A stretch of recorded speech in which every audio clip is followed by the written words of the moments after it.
Welcome back to another video. My name is Michelle. I'm a Puerto Rican romance writer who's writing under the pen name Mimi de Leon. And in today's video, I wanted to walk you through my process of setting up a month as a writer and how I plan to achieve my goals. So if you're interested, stick around.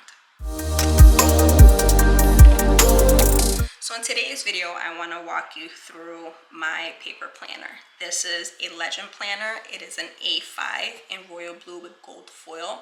I love this planner. This has been one of my go-to planners for a couple years now. As you guys know, I have done digital planning. I do have my digital planner here. It's my passion planner that's uploaded in my GoodNotes. I have 2 months left in this planner. This is a monthly, weekly, daily planner. I love it. However, one of the things that I have noticed over the course of the year, specifically with, all the things that have kind of been going on in my life, is that this has really been out of sight, out of mind. And so I started doing digital planning in preparation for my move from the Northeast down to Florida, because I was really trying to minimize clutter. I didn't want to pack up extra things. And so I really feel like the digital planning has served its purpose, but I really need to go back to paper planning because I'm such a visual person. And so the legend planner, it's probably 5th legend planner. I've been buying these since 2018. Undated monthly and weekly spread. It's a horizontal weekly, which I'm not a fan of. I'm definitely a vertical girl, but it serves its purpose. All your monthly spreads are in the beginning of the planner, and then at the end of each month you have your end of the month reflection.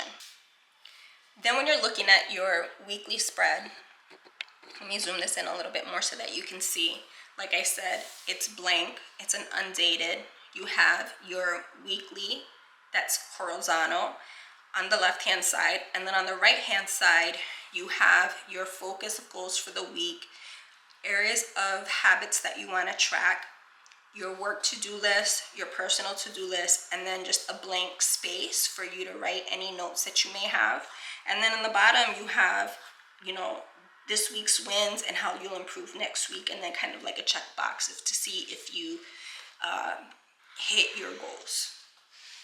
The other thing that I like about this planner is that you also have about 12 pages in the back that is dot grid, so that you can do whatever brain dumping, mind mapping, sketching, whatever it is that you want, habit tracking, bullet journal, inspirations, all in this back page. So this is my catch-all binder with regards to my projects, things that I want to work on in the quarter. And based off of this, I then take the specific tasks that I have identified and I break them down into my monthly goals. And I'll go over this more in detail for Q1 planning. I also had my Kanban board with my sticky notes, but because I live in Florida, the sticky notes would always fall off the board. It didn't matter that they were super sticky. It's the humidity. So I was constantly battling that. So what I've done instead is just kind of created my own Kanban system within my planner, and this has been working for me. But again, I'll go more into detail with regards to how I set this up next month. So based off of the information that I have in my projects binder, I then look at what it is that I need to accomplish based on those goals, and I incorporate them into my monthly planning. One of the things that I like to do before I start actually planning is to do a brain dump to get everything out of my mind, to bring me clarity, and to ensure that I am sticking to the goals that I have set for the quarter. And so I've kind of done that overall brain dump. The areas that I'm always considering when I'm doing this brain dump is my writing goals, any health and fitness goals that I have, and then personal goals. Once that brain dump is completed, then I move on to my planning process.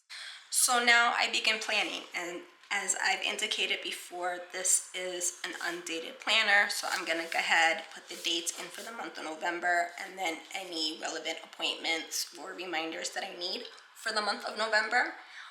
And just so that you know, this is gonna be a very minimalistic spread. I try to keep this as minimalistic as possible because it really is not for aesthetics, but just for practical planning purposes.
So this is it. This is the final product of what my month of November looks like. It is very minimalistic, but I have done that intentionally.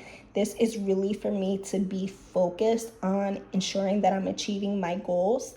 I have the overarching goals over here on the left of what I want to accomplish, and then broken down into like specific tasks over here on the bottom. These numbers here highlighted are the number of writing days that I want to achieve throughout the week, and I have that kind of scheduled out so that I know that I want to write 4 days this coming week. I really try to not write Saturday and Sunday because I really want to keep that free for family time. This highlighted number is really a reminder for me that I want to achieve 20 writing days. So in order for me to achieve 20 writing days with a minimum of 858 words per writing session to hit my overall goal, which is 17,167, I need to make sure that I am writing at least 4 days out of that week, 5 days out of that week. Even though I have scheduled out my writing days, some days I won't follow that plan, but it kind of gives me a frame of mind of what it is that I need to do. I really try to keep Saturdays and Sundays free for any family activities, things that we want to do. But, if for example, this coming week, we have some appointments and then we have the movies on Friday. So, this day will just be me and my hubby spending quality time together. So because I know those 2 days I'm gonna be busy, I probably won't have the energy to write.